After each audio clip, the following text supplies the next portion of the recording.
गुरुर्ब्रह्मा गुरुर्विष्णू गुरुर्देवो महेश्वरः गुरु साक्षात् परब्रह्म तस्मै श्री गुरवे नमः। सद्गुरुनाथ महाराज की जय। पहिला परत दुसरे श्लोक वाचू का? 18, 19, 20 नाही का, म्हणजे लक्षात राहण्यासाठी सुरू करतो. त्वमक्षरं परमं वेदितव्यं त्वमस्य विश्वस्यं परम निधानं त्वमव्ययः शाश्वत धर्मगोप्ता सनातनस्तं पुरुषो मतो मे अनादि मध्यांत मनंत वीर्यं अनंत बाहुं शशिसूर्य नेत्रं पश्यामि त्वां दीप्त हुताशवक्त्रं स्वतेजसा विश्वमिदं तपन्तं द्यावा पृथिव्योरिदं अंतरं हि व्याप्तं त्वयैकेन दिशश्च सर्वाः दृष्ट्वात् अद्भुतं रूपं मुग्रं तवेदं लोकत्रयं प्रव्यथितं महात्मन. 18, 19, 20 हे श्लोक आहेत. देवा तू अक्षर औटाविये मात्रेसी पर श्रुती जयाचे घर गिवसित आहाती. देवा वेद ज्या तुझ्या ठिकाणाचा शोध करीत आहेत तो तू अविनाशी असून ओंकाराच्या 3.5 मात्रांच्या पलीकडे आहेस, म्हणजे ओंकारालाही तू अगम्य आहेस. ज्ञानेश्वर महाराजांची ही खूप खासियत आहे, लक्षात घ्या की त्यांनी ईश्वराचं स्पष्टीकरण त्याच्या तो कुठे आहे इथपासून तो कुठं नाही इथपर्यंत, म्हणजे तो सर्वत्रच आहे इथपर्यंत खूप स्पष्ट वर्णन केलेलं आहे. कारण ईश्वर जेव्हा व्यक्त व्हायला लागला तेव्हा व्यक्त होण्याच्या अगोदरची त्याची स्थिती ही पुरुषोत्तमाची होती, लक्षात घ्या. म्हणून त्या पुरुषोत्तमाच्या मानसिकतेमध्ये जेव्हा विश्व निर्मितीच्या संकल्पाच्या भूमिकेतनं ज्या गोष्टी असणं अपेक्षित आहे, तो जो काय प्रोजेक्ट रिपोर्ट होता, तो जो रिपोर्ट आहे तो त्याच्या पुरुषोत्तमाच्या हृदयात तयार झाला, त्याला अक्षर ब्रह्म असं म्हटलं जातं. आणि हा जो अक्षर ब्रह्म आहे, या अक्षर ब्रह्माचाच भाग ओंकार आहे, लक्षात घ्या. म्हणून ईश्वराचं नेमकं ठिकाण कुठं ही खूप स्पष्टता केलेली आहे. त्याच्यामुळे लोक ओंकार साधना करतात, जरूर करतात, करावी, काही विरोध असायचं कारण नाही. पण हे समजणं गरजेचं आहे की ईश्वर म्हणजे ओंकार नाही, आहे की नाही.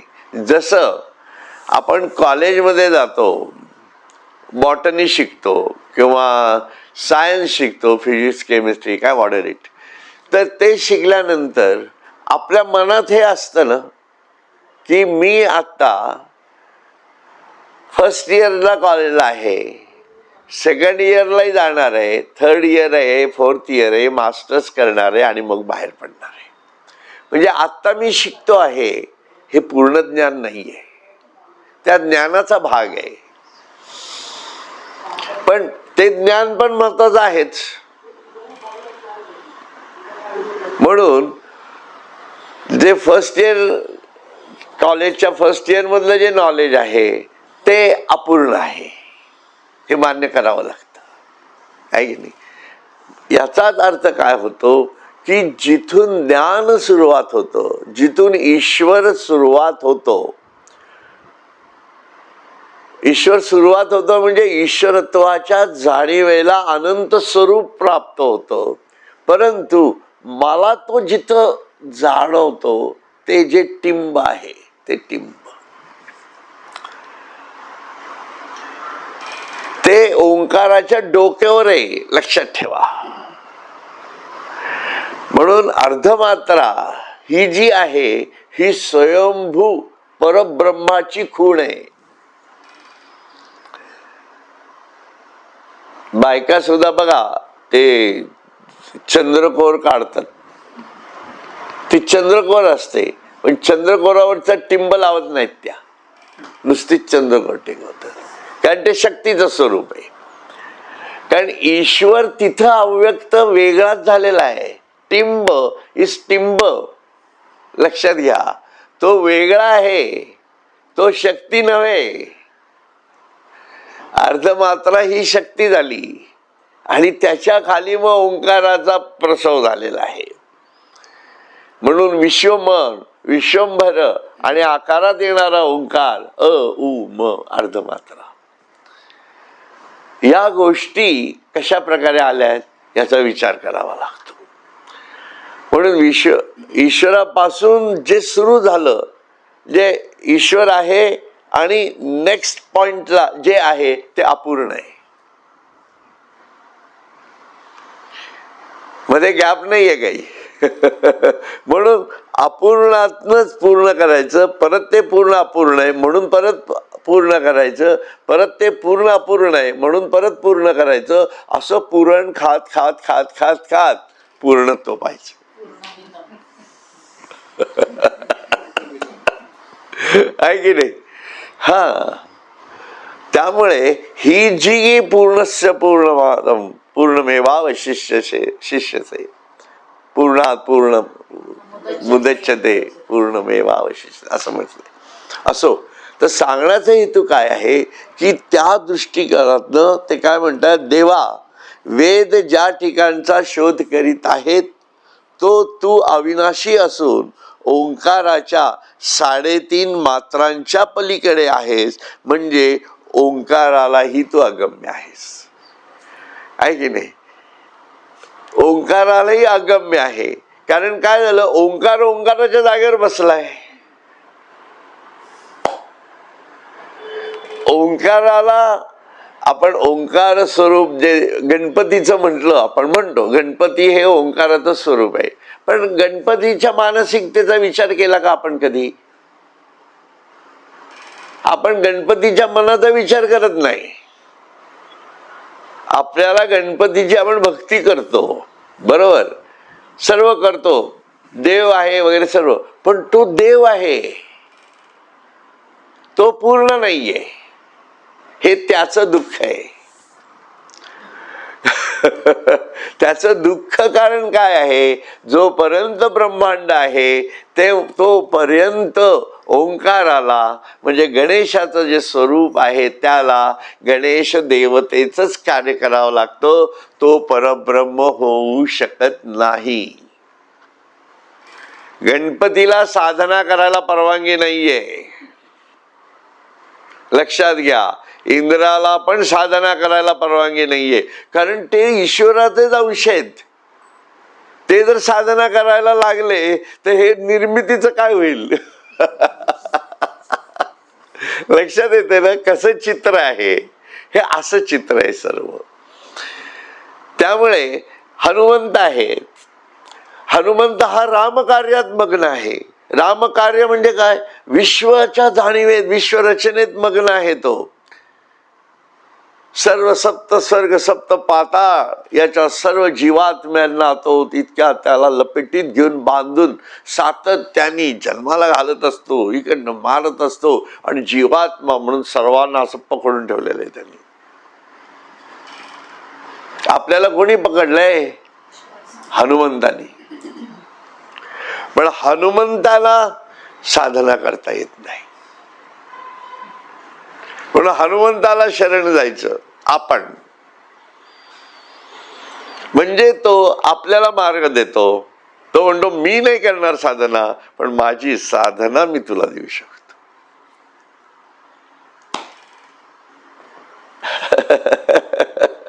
माझी साधना मी तुला देऊ शकतो, कारण शेवटी मी ईश्वराचाच दूत आहे, रामदूतच आहे मी.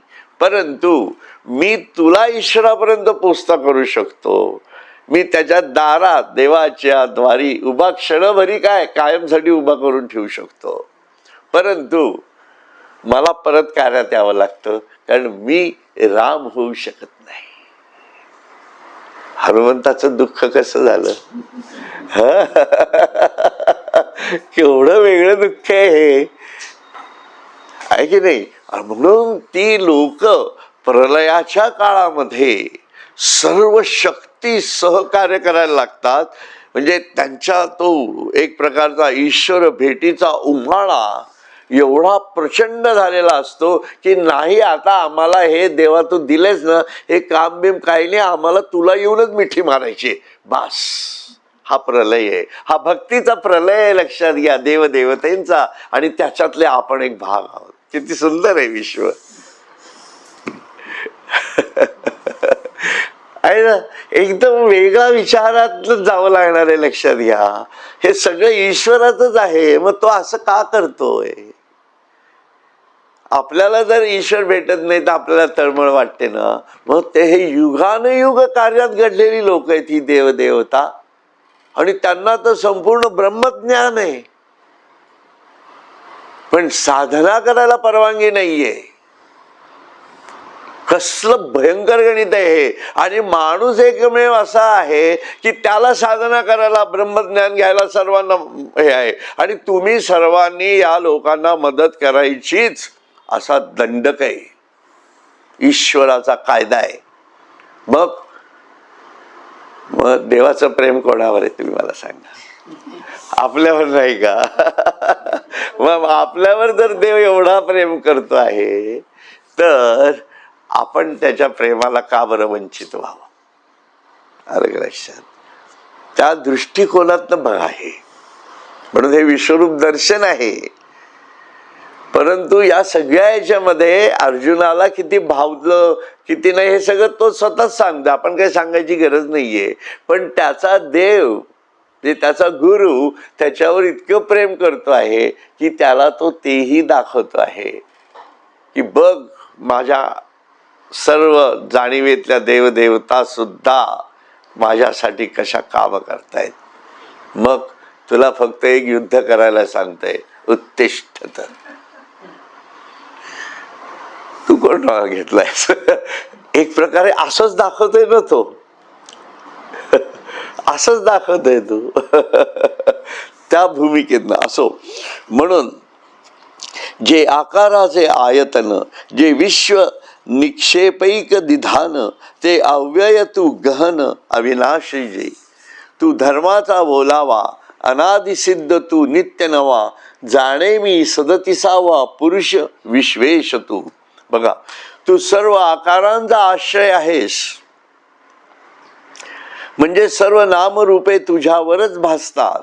संपूर्ण विश्व साठवण्याचे एकमेव, नाश न पावणारे असे अविनाशी व अपार असे स्थान तूच आहेस. कारण तुझ्याशिवाय अविनाशी इथं काहीच नाहीये. म्हणून ईश्वराचे देवदेवता स्वरूप सुद्धा जे आहेत ते सुद्धा ईश्वरात विलीन होण्यासाठी तळमळतात आहेत एक प्रकारे. म्हणूनच प्रलय होतो ना. प्रलय व्हायचं कारण काय की इतक्या जेव्हा प्रलय होतो तेव्हा तो विष्णू लोकाचा, म्हणजे स्वतः ईश्वराचा एखाद दुसरा काहीतरी दिवस वगैरे असा काहीतरी असेल, काय मला माहित नाही एक्झॅक्टली, ती कॅल्क्युलेशन्स काहीतरी आहेत. ब्रह्मदेवाचे 1000 दिवस म्हणजे इथलं काहीतरी 1 तास असं काही काय गणित. थोडक्यात काय, विष्णूच्या दृष्टीने म्हणजे शिवस्थितीच्या दृष्टीने हे सगळे देवदेवता वगैरे ज्या आहेत यांचा त्याचा एक प्रकारे लांब असण्याचा कालावधी तसा कमी आहे. त्यांच्या दृष्टीतनं. आपण पृथ्वीवरच्या दृष्टीने ते कालगणना करतो आहोत, पण तीच कालगणना उलटी होते ना. म्हणजे विष्णूचा एक क्षण म्हणजे काहीतरी 1000 गुणिले 1000 का 1000 × 10 असे काहीतरी ती गणित आहेत, म्हणून त्या गणितात शिरत नाही मी आत्ता. त्यामुळे त्याचा जो कालावधी आहे तो कमी आहे. म्हणून ते काय म्हणतायत की ते नाश पावणारे आहेत, कारण ते देव देवता त्याच्यातच विलीन होणार आहेत, म्हणजे नाशच पावणार आहेत एक प्रकारे. आपणही त्याच्यातच विलीन होणार आहोत, म्हणजे आपण नाश पावणार आहे. मग या सगळ्या याच्यात अविनाशी काय आहे? तूच एकमेव आहेस. म्हणून असे स्थान, अपार असे स्थान तूच आहेस. अपार असे स्थान म्हणजे ज्याचा पारावार नाहीये, ज्याला पारच नाहीये. पार कशाला म्हणतो आपण? झाडाच्या भोवती जे काढले त्याला पार म्हणतो, पण अपार कशाला म्हणायचं? हे संपूर्ण विश्व आहे, परंतु या विश्वाला अनंत स्वरूप आहे, त्याला पार नाहीये, असा ते अपार आहे. पण त्याच्याही परे तो आहे. असं तू धर्माचे जीवन असून तू अनादी स्वतः सिद्ध नित्य नूतन आहेस. प्रकृतीजन्य 36 तत्वांच्या पलीकडे 37वा विशेष पुरुष म्हणून जो सांगितला आहे तो तू आहेस, हे मी आता जाणले. बघा, म्हणून आपल्यामध्ये असणारं जे आत्मस्वरूप आहे हे कुठलं तत्व आहे? हे 37वं तत्व आहे, च्या पलीकडचं, म्हणून तो पुरुषोत्तम झाला. आलं लक्षात? आता 36 तत्व काय आहेत माहिती आहेत तुम्हाला, आहे की नाही? पंचमहाभूत म्हणण्यापेक्षा पंच ज्ञानेंद्रिय, पंचकर्मेंद्रिय, पंचतन्मात्रा आहे ना, आणि त्यानंतर आपला अंतरंग चतुष्टय आहे, अष्टधा प्रकृती आहे. या सगळ्या मिळून जे तयार होतं ते हे होतं 36 तत्व. त्या भूमिकेतनं तू आदि मध्यांतर रहित, स्वसामर्थ्य तू अनंत, विश्वबाहू अपरिमित, विश्वचरण तू. पै चंद्र चंडांशु डोळा, दावितासी कोप प्रसाद लीळा. एका रुससी तमाचिया डोळा, एका पाळितोसी कृपादृष्टी. तुला आदि मध्य अंत नाही. स्वतःच्या सामर्थ्याच्या दृष्टीने तू अनंत आहेस, म्हणजे तुझे सामर्थ्य अपरिमित आहे. सर्वत्र अपरिमित असे तुझे बाहू व चरण आहेत. तू आपल्या सूर्य व चंद्र या डोळ्यांनी कोप व अनुग्रह अशी लीला दाखवतोस. बरं का?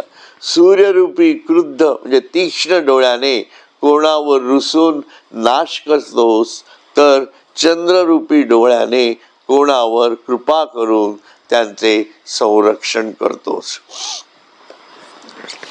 म्हणजे हे सर्व आता हे कसं आहे, आपल्याला एक प्रकारे अनंताची जाणीव ही अनंत शब्दाने विस्तारित होते, कारण त्या शब्दांच्या पलीकडे अपरिमित. मग परिमिती कशाला म्हणायची?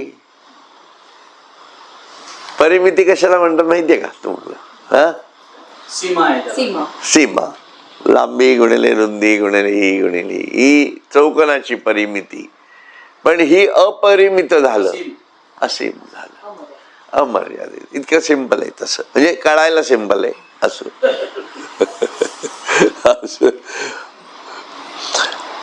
असे तुझे बाहू व चरण आहेत. चंद्र व सूर्य यांचेही त्यांनी ते सांगितलं. असो जी एवं विधा तू ते मी देखतसे हे निरुते. पेटले प्रळयाग्नीचे उजिते तेसे वक्त्र हे तुझे. वणिवेनी पेटले पर्वत कवळुनी ज्वाळांचे उभड उठत. तैसी चाटीत दाडा दातात जीभ लोळे. ये वदनीची ये उबा आणि जी सर्वांग कांतीची या प्रभा. विश्व तातले अतिक्षोभा जात आहे. भगवंता, याप्रमाणेच खरोखर मी तुला पाहत आहे. जणू काय प्रलयातील पेटलेल्या अग्नीचा लखलखाट असे हे तुझे मुख दिसत आहे. आता मगाशी होत असणारं दर्शन आणि आता तो जे दाखवतो आहे ते दर्शन, याच्यात आपल्याला फरक दिसतो बघा, आहे की नाही? हा, आता तो स्पेसिफिक बघतोय, आता तो स्पेसिफिक जाणीवेत आलेला आहे दृष्टीच्या. म्हणून तो प्रत्येक गोष्ट, कारण ही प्रत्येक माणसाला बुद्धी म्हणून जी शक्ती दिली आहे ना, तिचा हा गुण आहे. बुद्धीची गणितच अशी आहे की ती प्रत्येक गोष्ट बांधणीत आणण्याचा प्रयत्न करते आणि ती स्मृतीत आणते, असा तिचा जो प्रकार आहे. म्हणून तुम्ही प्रत्येक गोष्ट भेदात पाहता. हा आकार की हा आकार असा विचित्र आहे की याला कॅमेरा म्हणायचं, हा आकार जरा थोडा वेगळाच आहे. हे कोणी बांधलं? आपल्या बुद्धीने बांधलं ना. तुम्ही आलात घरी, याही आल्या घरी, तेही आले, पण प्रत्येकाला माझ्या बुद्धीनी वेगळ्या जाणीवेत बांधलेलं आहे, म्हणून मी ओळखू शकतो. नाही तर या आल्या, या साक्षीताई असं नाही म्हणत मी, आहे की नाही? तसा प्रकार आहे हा. त्याच्यामुळे तो काय पुढे म्हणतो बघा, भगवंता याप्रमाणे मी तुला पाहत आहे, जणू काय प्रलयातील पेटलेल्या अग्नीचा लखलखाटच असे हे तुझे मुख दिसत आहे. म्हणजे आता हा प्रलयाच्या जाणीवेत आला की नाही बघा तुम्ही बरोबर.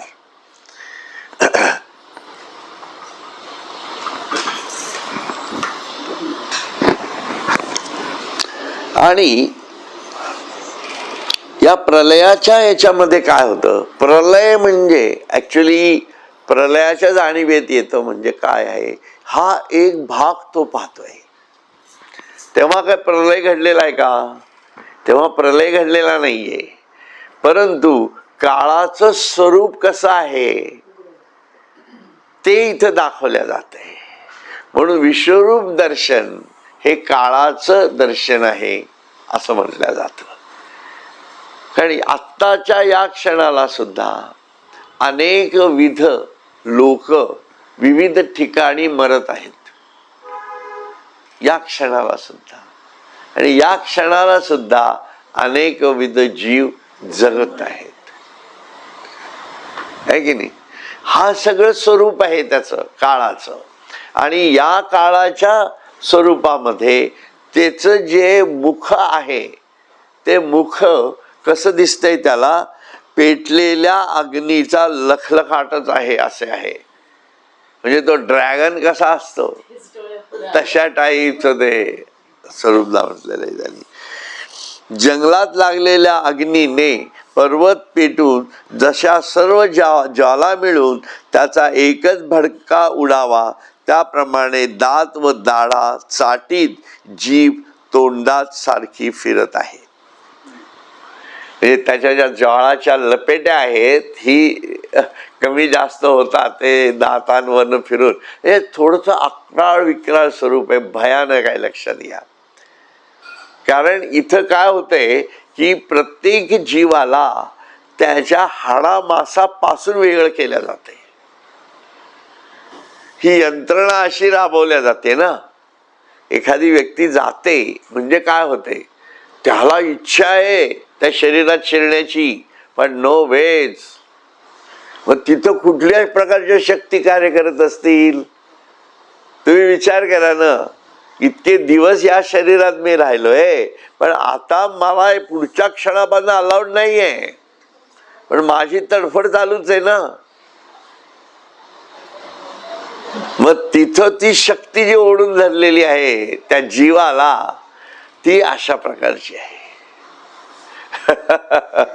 हे काळाचं स्वरूप लक्षात घ्या कसं आहे ते. दाढा चाटी जीभ तोंडात सारखी फिरत आहे. या तुझ्या मुखातील ज्वाळांच्या उष्णतेने आणि तुझ्या सर्वांगाच्या अद्भुत तेजाने संपूर्ण विश्व होरपळून गेले असून व्याकुळ होत आहे. म्हणून ही जी सगळी व्यवस्था आहे प्रलयाच्या काळातली, तेव्हा काय घडत असेल याचा विचार करा. आता सुद्धा तुम्ही समजा आपण त्या गाझा पट्टीवर गेलो, काय परिस्थिती दिसते आपल्याला? असेच सगळे लोळ आहेत, असेच सगळ्या लोकांच्या मनाच्या स्थिती आहेत ना. म्हणजे नको वाटेल जीवन हे असं. कसला धर्म कसलं काय आहे की नाही. इथं माणसं माणसासारखी वागायला तयार नाहीयेत आणि ते धर्माची भाषा शिकवत आहेत. म्हणजे ज्यांना धर्मच कळला नाही त्यांच्या तोंडून आपले गळे कापून घ्यायचे आणि म्हणायचं तुमचा धर्म मोठा. याला काय लॉजिक आहे का? तुम्हीच विचार करा या गोष्टीचा. पण हे ईश्वर घडवतो. या शक्ती ज्या अशा अधर्माच्या शक्ती आहेत त्यांना कापूनच काढावं लागतं. त्यामुळे कुरुक्षेत्रावरती जे युद्ध चाललेलं आहे हे युद्ध हे धर्मयुद्ध आहे. पृथ्वीवरच्या नैतिक जाणीवांना आपल्या सौष्ठवात जो धर्म बांधतो तो धर्म टिकणं, त्या धर्माला आधार देणं हे ईश्वराचं काम आहे. यदा यदा ही धर्मस्य ग्लानिर्भवति भारत. पण याचा अर्थ काय होतो? आपण झोपलेलो आहोत. आलं का लक्षात? पण ग्लानिर्भवति भारत, भारताला ग्लानी आलेली आहे. ती ग्लानी घालवणं गरजेचं आहे आता, आहे ना. असो का जे देऊ लोक आणि पाताळ, पृथ्वी आणि अंतराळ, अथवा दशदिशा समाकूळ दिशाचक्र, हे आगवेची तुवा एके, भरले देखत आहे कौतुके, परी गगना ही सकट सकट भयानके आपलविजे जेवी.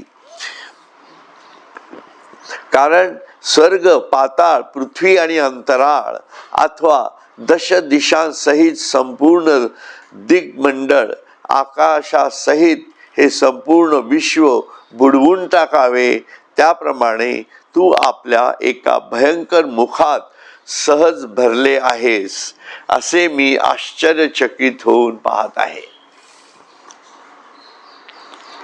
म्हणून त्याच्या त्या एका वैश्विक मुखामध्ये हे संपूर्ण विश्व भरलेलं आहे. म्हणजे हाच अनुभव थोडासा सौम्य जाणीवेमध्ये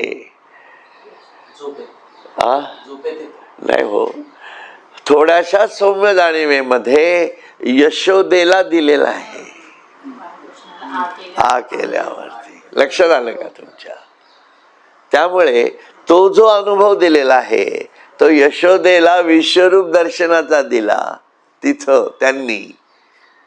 तसाच थोडासा वेगळा अनुभव जेव्हा कृष्ण स्वतः शेवटच्या याच्या सभेसाठी गेले की शेवटचं बाबा विचारून बघू त्यांना कौरवांना, आणि कृष्णालाच तुम्ही बांधा म्हणून दुर्योधन म्हणतो, तेव्हा जी एक चुणूक दाखवलेली आहे तेव्हाच सुद्धा स्वरूप एक वैश्विक जाणीवेतलं त्याचं होतं. आणि तिसरी त्याची जी भूमिका होती ती तिसरी भूमिका ही आहे त्याचं खरं स्वरूप. म्हणून हे सर्व स्वरूप ईश्वराच्या जाणीवेमधलं आहे आणि हे स्वरूप अजिबात प्रेममय नाही. लक्षात घ्या. ते आपल्याला वाटतं ना नेहमी की ईश्वर प्रेममय आहे वगैरे वगैरे, ते आपल्या मानसिकतेच्या प्रेमामुळे वाटतं.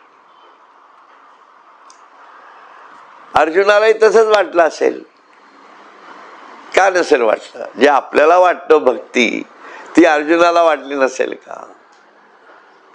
परंतु अर्जुनाला ज्या कारणासाठी पुढच्या भूमिकेत आणायचं होतं त्या कारणासाठी हेच दर्शन आवश्यक होतं.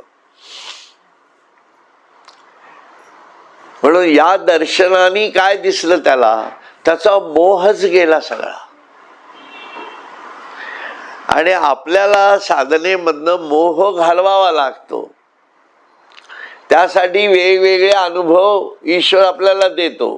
पण त्या प्रकृतीची भूमिका कशी आहे, ती एकदम सगळा अनुभव देणार नाही. ती एक अनुभव देणार, परत काही काळ जाऊ दे, जगू दे म्हणते. म्हणजे एक अनुभव म्हणजे कसा, की जिथं आपल्याला दुःख होतं आणि आपण कुठेतरी आध्यात्मिक जाणीवेत जायला लागतो, असा अनुभव दिल्यानंतर तो एक अनुभव झाला. म्हणजे समजा XYZ आपल्या आयुष्यातली एखादी घटना अशी घडते की आपण हल्ल्या जातो त्याच्यामध्ये पूर्णपणे, बरोबर. पण त्यानंतर परत तशी घटनाच घडत नाही बरेच वर्ष. त्याच्यामुळे काय होतं, आपलाही आवेग कमी होत जातो. हा, ते चाललंय की काय फरक पडतो, ठीक आहे, आता काय,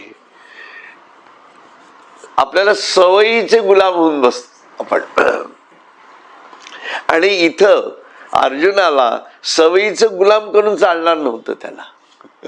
म्हणून हा अनुभव द्यायचा, पुढे काय तुझे प्रश्न ते बघू, धनुष्य उचलायचं, सुरू करायचं, एवढाच वेळ आहे. बाकी वेळच नाहीये इथं आता. त्यामुळे हे फास्ट रोलिंग आहे सगळं, फास्ट फॉरवर्ड करायचं आहे सगळं. म्हणून एका क्षणातच ते सर्व त्याला दाखवून मोकळं करून टाकलं त्याला. त्याच्यातच तो दरदरून घाम फुटला. आणि त्याच्यात त्याला काय कळलं काय नाही कळलं हे त्यालाही काही कळलं नाही, आहे की नाही. असाच विषय आहे की नाही हा सगळा. फक्त काहीतरी भयंकर काहीतरी घडलंय. आणि मी आता हा माणूस जो भेटलाय ना, याचा ऐकण्याशिवाय मला काही पर्याय नाही आता. या भूमिकेमध्ये जो जाऊन पोचतोय बघा. कृष्ण कृष्ण आहे, लक्षात घ्या. तो सर्व गोष्टी त्याला बाजूला राहून कशा घडवायच्या हे त्याला बरोबर कळत असतं. आणि त्याच्यासारखं टाइम मॅनेजमेंट, प्लॅन्ड ऍक्टिव्हिटी कोणालाच जमणार नाही. आणि त्याच्यासाठी लागणारा सर्व पेशन्स त्याच्याकडे असतो. सगळं घडून देतो तो, सगळं. द्रौपदी वस्त्रहरण उदय चला आलं, जागेवर आले का ही लोक? नाही आले ना. मी तेच म्हणतोय, काळ गेला, परत स्वतःच्या शब्दात अडकले की दिवतात मी शब्द दिलाय. कोणाचा अहंकार आहे ना, धर्मराजाचा, युधिष्ठिराचा अहंकार.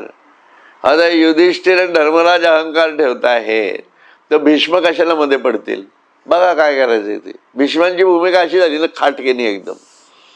अरे तुझंच ते तुझं उफाळून येत नाहीये, तर मी उगाच कशाला उफाळून येऊ? कर्णाच्या जवळ द्रौपदी गेली, पण कर्ण काही नाही, त्याच्यात काही शक्ती नव्हती का? त्याला माहित नव्हतं का? त्याला नीती अनिती कळत नव्हतं का? त्याला कळत होतं. पण तो काय म्हणत होता, भीष्म सुद्धा ठम्म सारखे बसलेत तिथं, मी कशासाठी उठू? बघा ना, या गोष्टी अशाच घडणार का नाही घडणार? त्यामुळे या सगळ्या गोष्टी घडल्या. आणि जेव्हा लक्षात आलं द्रौपदीच्या की हे कोणी आता उपयोगाचे होत नाहीत, हे सगळे अडकलेले आहेत. पण द्रौपदी स्वतःच्या भूमिकेमध्ये अडकलेलीच होती. पण जेव्हा ते पदरही तिने सोडून दिला, तेव्हा कृष्ण आला. ही सर्व घटना झाली. पण पांडवांचे डोळे उघडले का? तुम्ही विचार करा. सवयीचे गुलाम झाले. परत 4 दिवस वाटला असेल द्रौपदीचं. काय बायकांचा राग असतो, 15 दिवस राग होतात, आहे की नाही जनरली. आणि 15 दिवसानंतर परत चालायला लागतात आपल्या मार्गाने. तसा काहीतरी प्रकार द्रौपदीच्या बाबतीतही झाला. मग ती लागलीच, तिला कळलं होतं की नाही खरं तर की ही लोक आपल्याला काय उपयोगाचे नाहीयेत, आहे की नाही. मग त्यावेळेला तिने काही म्हणजे ती काय बोलली. नंतर काय केलं तिने, हे वनवासात निघाले, ही निघाली वनवासाला. निघाली का नाही निघाली? निघाली ना. ही सवयीचं गुलाम असतं, लक्षात घ्या. ती अशी का वागली नाही, मग आता हे आधुनिक बायका वगैरे हे सगळे लूप होल्स काढतात असे. मग द्रौपदींनी त्या डायव्हर्स घ्यायला पाहिजे होता का, असे बावटासारखे बडबडत बसतात लोक. त्याच्याशी आपल्याला काही घेणं देणं नाहीये. आलं लक्षात. ते काही आपल्याला म्हणायचं नाहीये, पण आपल्याला हे समजणं खूप गरजेचं आहे. कारण आपण द्रौपदी होऊ शकत नाही ना. द्रौपदीला होऊन गेल्यानंतर ज्ञान शिकवायला सगळे तयार आहेत. सीतेलाही ज्ञान शिकवणारे आहेत, रामालाही कलियुगात ज्ञान शिकवणारी लोक आहेत, कृष्णालाही शिकवतील लोक, नाही असं नाही. पण ते द्रौपदी होऊ शकत नाहीत, ते राम होऊ शकत नाहीत, ते कृष्ण होऊ शकत नाहीत. लक्षात घ्या. म्हणून अर्धवट बुद्धीच्या लोकांच्या नादी न लागणं हा सर्वात चांगला शहाणपणा आहे माणसाने. आहे तसं घ्या ना, काय प्रॉब्लेम काय आहे आपल्याला. ती व्यक्ती त्या परिस्थितीत तशी वागली, विषय खोल, संपला तिथं. तुम्ही कशाला डोकं लढवत बसलात, हे असं वागायला पाहिजे होतं. तुम्ही तुमच्या आयुष्यात वागलात का तसे कधी? आपण आपले निर्णय आपले घेतलेले आहेत ना. आपण काय दुसऱ्यांनी शिकवलं म्हणून आपण तसं केलं का? आपण लग्न सुद्धा आपल्याच डोक्याने करतो का दुसरे सांगतात म्हणून करतो? मग कसले आले? तसं काही नको. म्हणून सांगत काय होतो मुद्दा मी तुम्हाला, तो मुद्दा असा आहे याच्यामध्ये की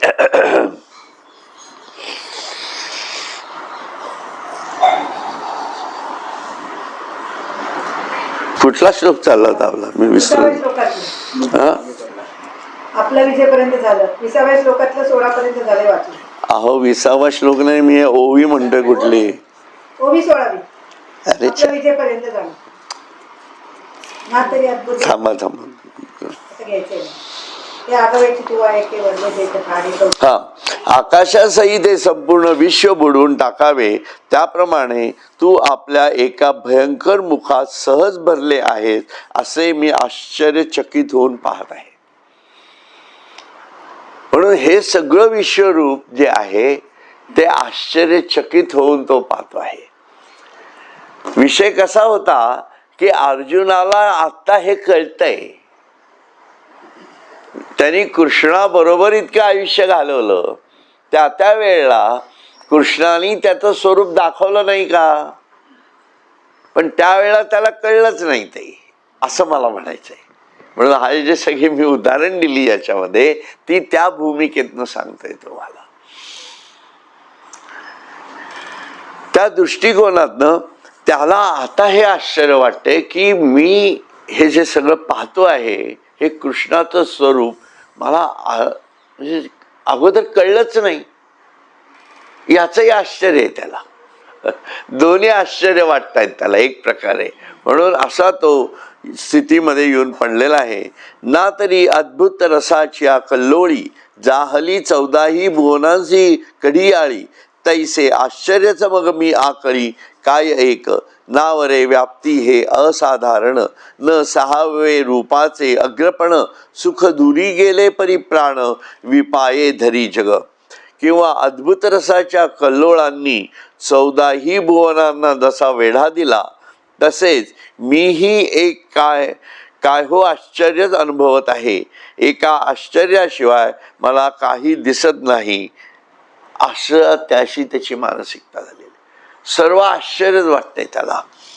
तुझा हा असामान्य व्यापकपणा आकलन होत नाही व तुझ्या रूपाचे उग्रपणही सहन करवत नाही. सुख होणे तर दूरच राहिले, पण जगाला प्राण धारण करणे देखील कठीण झाले आहे. म्हणून ईश्वराचं हे जे भयंकर स्वरूप आहे हा सर्व अव्यक्ताचा प्रांत आहे. लक्षात घ्या. या अव्यक्ताच्या प्रांतामध्ये आपण नेहमी म्हणतो व्यक्त खूप थोडं आहे, अव्यक्त खूप भयंकर आहे, आणि ते आपल्याला पचवता येणार नाही. कारण तिथं शक्तीचं कार्य फार मोठ्या प्रमाणात चाललेलं असतं. कारण ती ईश्वराला व्यक्त करायची जी सगळी प्रोसेस आहे की नाही. तुम्ही साधा विचार करा, बाकरवडी दिसते छान आहे की नाही, दिसते की नाही? सगळ्यांनी बाकरवडी पाहिली, खाल्ली आहे की नाही? खायलाही आवडते सर्वांना, सगळ्या एकसारख्या आकाराच्या वगैरे वगैरे असतात. पण ही बाकरवडी याचं स्वयंभू आश्चर्य असतं आपल्याला, आहे की नाही. बाकरवडी इट्सल्फ आश्चर्य वाटतं की, कारण असा पदार्थ अत्यंत कोणीच केला नाही बाकरवडी सारखा. बाकीचं आपल्याला माहिती आहे, पुरणाची पोळी, श्रीखंड बिखंड सगळं आहे, पण बाकरवडी हा स्वयंभू वेगळा पदार्थ आहे की जे काहीतरी वेगळंच मिक्सचर आहे एकदम. मी त्याचं उदाहरण मुद्दामून दिलं म्हणून ते एक आश्चर्य. आणि तुम्ही ती तयार कशी करतात त्याच्या अव्यक्त जाणीवेत जर गेलात, त्यांचा प्लांट काय, आता चितळे बनवतात ना बाकर, चितळ्यांचा प्लांट जर तुम्ही पाहिला तर तिथं तुम्हाला ते अव्यक्त स्वरूप एवढ्या मोठ्या प्रमाणामध्ये दिसेल की काय, मला एक 5-10 हजार स्क्वेअर फुटाच्या एरियामध्ये तो संपूर्ण प्लांट त्यांचा उभा आहे की तिथं ते मिक्सचर्स होतात, ती शेव मिक्सल्या जाते, त्यानंतर तिथं ते पोळ्यासाठी काय तो मैदा लागतो, त्याचे कटिंग आहे, ते सगळी शेव कशा प्रकारे तयार होते पासून, तिचा चुरा कसा व्हायला पाहिजे, ती किती उष्णतेत, हे सगळं अव्यक्त दर्शन आहे. एवढीशी बाकरवडी पण तिचं अव्यक्त स्वरूप केवढं मोठं आहे. आणि माणसाला एवढंच अव्यक्त व्यक्तात आणायचं आहे ते इथलीच साधन सामग्री वापरून, पण आपलं डोकं लावून, आहे की नाही. म्हणजे डोकं लावायला लागला की अव्यक्ताचा प्रांत सुरू होतो. म्हणून ज्ञान घेतल्याशिवाय अव्यक्तात शिरताच येत नाही. प्रॉब्लेम आहे तो सगळा तिथे, लक्षात घ्या. आणि मग या संपूर्ण माणसांना, प्रत्येक मानवाला, प्रत्येक 84 लक्ष योनींमधल्या अनंत जीवांना जन्माला घालायचं, मारायचं, जीवन जगायला लावायचं, परत त्यांना पुढे घ्यायचं, हा सगळा व्याप केवढा आहे बघा की. या सगळ्या याच्यामध्ये डोकं आहे, परत ज्ञान आहे. डोकं म्हणजे ज्ञान, तसा काहीचा प्रकार आहे. म्हणून असामान्य व्यापकपण आकलन होत नाही व तुझ्या रूपाचे उग्रपणही सहन करवत नाही. त्याच्या रूपाचं उग्रपण जे आहे, कारण त्याला जिथं तोडायचंय तिथं तोडावंच लागतंय. तुमच्या आमच्याचे काही संबंध येत नाही त्याचा. आता साधं गणित आहे की नाही, आपलं शरीर हे जो साचा तयार झालेला आहे, याच्यामध्ये मांस म्हणून जे आहे, आपल्या हाडं म्हणून आहेत, रक्त म्हणून आहे, हे कसं तयार झालं असेल. प्रोसेस कशी आहे बघा. आईच्या गर्भातनं ते येतंय, पण अव्यक्तातनं येतंय ना ते. आम्ही त्या प्रत्येक गोष्टीला वेगळा आयाम देत देत देत देत ती प्रकृती कार्य करते. तिथं केवढं प्रचंड विचित्र भयानक असं स्वरूप आहे. हे खूप भयानक आहे, लक्षात घ्या. इतकं सोपं नाहीये. तुम्ही आपणच जिवंत आहोत समजा आणि आपल्याला फाडून बघा काय दिसतं ते बघा. कधीतरी जर खरंच असे ना माणसाला ईश्वर किंवा अशा काही गोष्टी बघायच्या असतील ना, तर त्यांनी, तुम्ही खूप हळवे आहात, मग मी BA झालेली आहे, माझा पिंड काव्य करण्याचा आहे वगैरे वगैरे, या गोष्टी सगळ्या सोडून द्या. सरळ हॉस्पिटलमध्ये जा, एखाद्या डॉक्टर ओळखीचा कोणीतरी धरा आणि मणक्याचं ऑपरेशन कसं करतात, हृदयाचं ऑपरेशन कसं करतात एकदा बघा. कशासाठी की कसं आहे, त्या डॉक्टरला बघून बघून त्याचे डोळे गेलेत म्हणजे त्याची बुद्धी भ्रष्ट झालेली आहे. परंतु आध्यात्मिक जाणीवेतनं जेव्हा तुम्ही हे बघता तेव्हा तुम्हाला ते रक्ताची प्रत्येक पेशी तिथं दिसते. त्या मांसाच्या आत असणारी प्रत्येक पेशी काय आहे हे कळतं. ते कट करतानाच वेदना होऊ नये म्हणून इंजेक्शन दिलेली आहेत, पण वेदना होतातच, त्या दिसत नाहीत, कळत नाहीत, हा भाग वेगळा आहे. म्हणून त्या होत नाही असं थोडीच आहे. त्यामुळे हा सगळा भाग जेव्हा पाहतो आपण तेव्हा त्याच्या त्या भयानकतेला एक प्रकारे आपण त्या भयानकतेपासून आपण लांब जाण्याचा प्रयत्न करतो. असं हे विश्वरूप दर्शन आहे. म्हणून विश्वरूप दर्शन हे साधकाच्या जाणीवेतनं एक एक स्टेप जेव्हा साधना करत जातो माणूस, तेव्हा हे दर्शन असं दिसत नाही. हे मी सांगतोय तुम्हाला. कारण का त्याच्या पाठीमागे जी अव्यक्ताची जी भूमिका आहे त्याच्यामध्ये फक्त प्रकाश दर्शन आहे आणि स्पंदांचा स्वरूप आहे. आणि ती रचनात्मक भूमिका कशी आहे एवढं एक समस्त माणसाला त्या तेजाच्या जाणीवेमधनं आणि त्याच्यातनं तो स्वतःला ईश्वराच्या जाणीवेत नेतो. कारण त्याला त्याच्यातही अडकायचं नाहीये, आहे की नाही? अपरेतही अडकायचं नाहीये, त्याला पुरुषोत्तमातच जायचं आहे. हा एक मधला टप्पा आहे. म्हणून त्याच्यामध्ये ईश्वराच्या कर्माच्या भूमिका आहेत. तो हे सर्व कर्म करतो आहे आणि या कर्मामधला जो काळाचा भाग आहे त्या काळाच्या भागाचा एक भाग मी आहे. त्याच्यामुळे मी तोच जर आहे तर मला मृत्यूची भीती कशाला. या सगळ्याचा फायदा माणसाला जो होतो म्हणजे साधकाला जो होतो तो कालातीत होण्यासाठी होतो. हा सगळा अभ्यास आहे प्रकृती पुरुषाचा, विश्वरचनेचा. हा सर्व अभ्यास कशासाठी आहे? हा सातत्याने उजळणी का आहे याची त्याचं कारणच हे आहे की कालातीत अवस्था प्राप्त होणं हे फार महत्वाचं आहे. म्हणून आपल्या बौद्धिक जाणीवेमध्ये या गोष्टी काही प्रमाणात फिट करून घेता येणं गरजेचं आहे. ते इथं दर्शन इथं दाखवलेलं आहे अर्जुनाला. म्हणून ते सडन आहे, इट्स अ स्ट्रोक. त्याच्या मनात आलं, कृष्णाने दाखवून टाकलं, विषय संपला. कारण कृष्ण त्याच्याशी एकरूप झालेला होता. अर्जुनाच्या मनात काय चाललंय हे त्याला कळलेलं होतं. त्यामुळे तो सडन ओपन आउट झाला एकदम. आणि ओपन आउट झाल्याबरोबर कृष्णालाही कळलं नाही की अर्जुनाला काही दिसत नाहीये, पण नंतर कळलं. मग दृष्टी दिल्या जाते आणि मग तो बघतो. तेही किती क्षणिक आहे. म्हणून हा ईश्वरीय दर्शनाचा स्पर्श आहे, लक्षात घ्या. हा स्पर्श संपला, स्पर्शाची सुद्धा त्याला भीती वाटली. कारण त्या साधनेच्या ज्या भूमिका आहेत त्या भूमिका फक्त त्यांनी बौद्धिक जाणीवेतनं समजून घेतल्या आहेत, कृतीच्या जाणीवेत आणलेल्या नव्हत्या, आहे की नाही? त्याच्यामुळे हा सगळा भाग आपल्याला अशा भूमिकेतनं समजून घ्यावा लागणार आहे. म्हणून ते काय म्हणतात, देवा तुझ्या अशा विश्वस्वरूपाला पाहून अशी भयंकर भीती का वाटत आहे हे सांगवत नाही, पण हे संपूर्ण त्रिभुवन या दुःखाच्या लाटामध्ये गटांगळ्या खात आहे.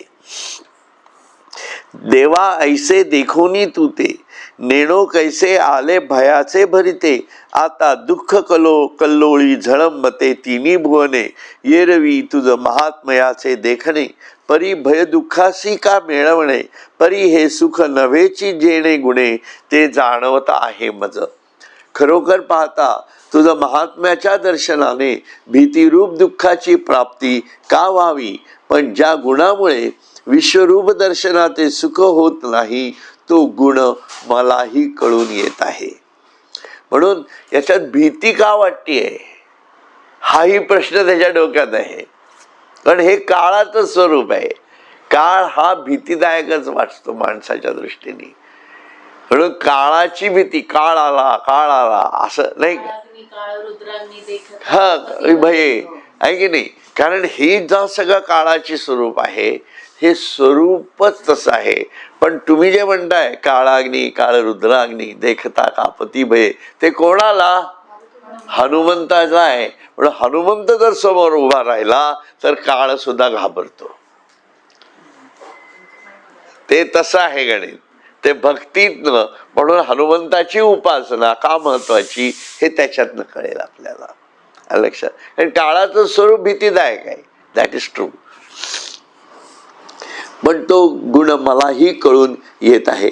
जोपर्यंत जव तुझे रूप नोहे दिठे, तव जगासी सांसारिक गोमटे, आता देखिलासी तरी विषय विटे, उपजला त्रास तेवीची तुझ देखली यासाठी, काय सहसा तुझ देवो येईल मिठी, आणि नेदी तरी शोक संकटी राहो केवी.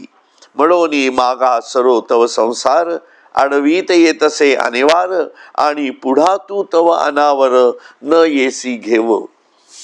म्हणून जोपर्यंत तुझे हे विश्वरूप दृष्टीस पडत नाही तोपर्यंत जीवांना संसार सुखच गोड वाटते.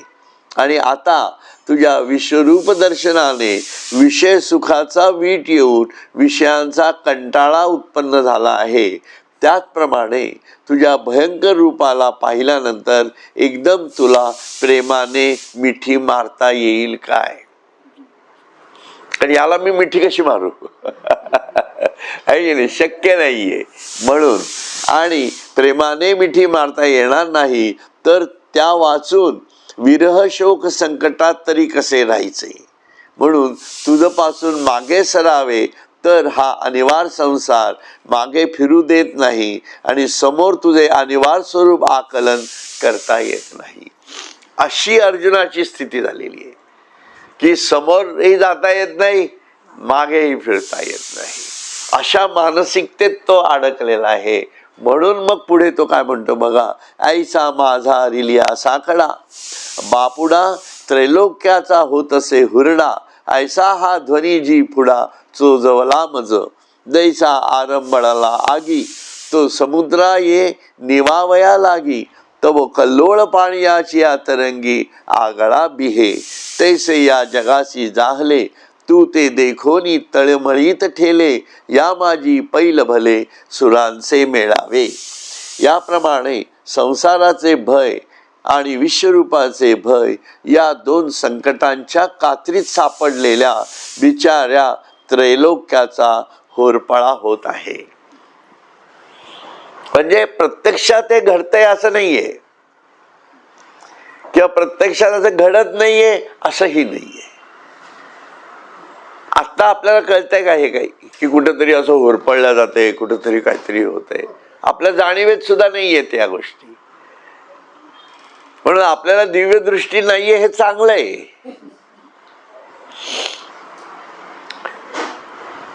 आहे ना. म्हणून आपल्याला आपली दृष्टी जी आहे पृथ्वीवरती दिलेली ती नीट जोपासा. आलं का लक्षात? पण त्या दृष्टीला थोडी ज्ञानाची दृष्टी आणा. आपल्याला काय खूप दिव्य दृष्टीची आत्ता गरज आहे असं काही नाहीये. ज्ञानदृष्टीतनं आपण हे सगळं समजून घेऊ शकतो असं मला म्हणायचंय. म्हणून ज्ञानेश्वरीमध्ये काय आहे, ही ज्ञानदृष्टी दिलेली आहे. कारण हे दिसणार नाहीये म्हणजे हे नाही असंही नाहीये, हे आहे. कारण आपल्याला जेव्हा हे आहे हे दिसेल तेव्हा आपण न घाबरणं आणि त्याही स्थितीत आपणच ईश्वर असणं, हा भाग जर आपण ठेवला तर याचं आश्चर्यच राहणार नाही. आणि सर्वात महत्वाचं आश्चर्यच हे आहे की ईश्वर माझ्या आत बसलाय आणि तो अशा स्वरूपाचा आहे. कसलं आश्चर्य वाटलं पाहिजे. असा ईश्वर आपल्या आतमध्ये बसलेला आहे आणि तो मला शोधायचा आहे. यासाठी जी लागणारी दृष्टी आहे ती भौतिक दृष्टी बंद करून ज्ञानदृष्टीत प्राप्त केल्याशिवाय ती आपल्याला तो कळणार नाही. म्हणून माणसाने एवढं केलं ना तरी सुद्धा बेडापार आहे असं. म्हणून असा आशय मला स्पष्ट आहे याप्रमाणे अग्नीने होरपळलेला मनुष्य शरीराचा दाह नाहीसा करण्याकरता समुद्रावर जातो आणि त्या समुद्रावर उडणाऱ्या भयंकर लाटांना पाहून तो अत्यंत भीतो. आहे की नाही? म्हणून समुद्राच्या आत जात नाही, त्या बाहेरच्या बाजूला लोक बसतात निवांत, ते सोडून द्या. पण त्यांना सांगितलं आत समुद्रात जा तर ते जाणू शकत नाहीत, कारण तिथं भीती आहे म्हणून जात नाही. तो अत्यंत भीतो. त्याप्रमाणे या संपूर्ण त्रैलोक्याला झाले असून तुला पाहून ते अत्यंत तळमळत आहे. यामध्ये पलीकडे मोठमोठे ज्ञानीयांचे मेळावेही आहेत. आणि याच्यात सर्वात ते त्यांनी शेवटी म्हटलेलं आहे, यामध्ये म्हणजे या विश्वरूप दर्शनाच्या मध्ये पलीकडे ज्ञानीयांचेही मेळे आहेत. हा अत्यंत एक वेगळी खूण ज्ञानेश्वर माऊलींनी इथं टाकलेली आहे. कारण या दर्शनांमध्ये येणारा शेवटचा जो भाग येतो तो सर्व संत सत्पुरुषांच्या जाणीवेतला सत्यम या स्थितीमध्ये असणारे जे सर्व संत मंडळी आहेत, ज्ञानीयुक्त संत मंडळी, जे जीवात्मे आहेत, जे जीवात्मे म्हणताच येत नाही, खरं ते ईश्वराचेच अंश आहेत, परंतु ते ईश्वराच्या अगदी नजदीक आहेत असे, आणि ते ईश्वरासारखेच सर्व विश्व पाहत आहेत, त्यांची दृष्टी आहे, त्यांचे मेळावे तिथं आहेत असं त्यांनी म्हटलंय. आम्ही हि त्वाम सुरसंघा विशंती केचित भीतः प्रांजलयो गृणंती स्वस्तित्युक्ता महर्षी सिद्ध संघाः स्तुवंती त्वाम स्तुतिभिः पुष्कलाभिः. हे सुरांचे समुदाय तुझ्यात प्रविष्ट होत आहेत, कित्येक भयभीत होऊन व हात जोडून तुझी प्रार्थना करीत आहेत, आणि महर्षी सिद्ध त्यांचे समुदाय तुझे कल्याण असो असे म्हणून नाना प्रकारच्या स्तुतींनी तुझे स्तवन करीत आहेत. लक्षात, एका बाजूला हे वाईट शक्ती पण दिसत आहेत, एका बाजूला ईश्वरी शक्ती पण आपल्याला दिसत आहेत. असं हे स्वरूप आहे. त्याचा पुढचा भाग आपण नंतर बघू. हरिओम तत्सत. हरिओम तत्सत. हरिओम तत्सत.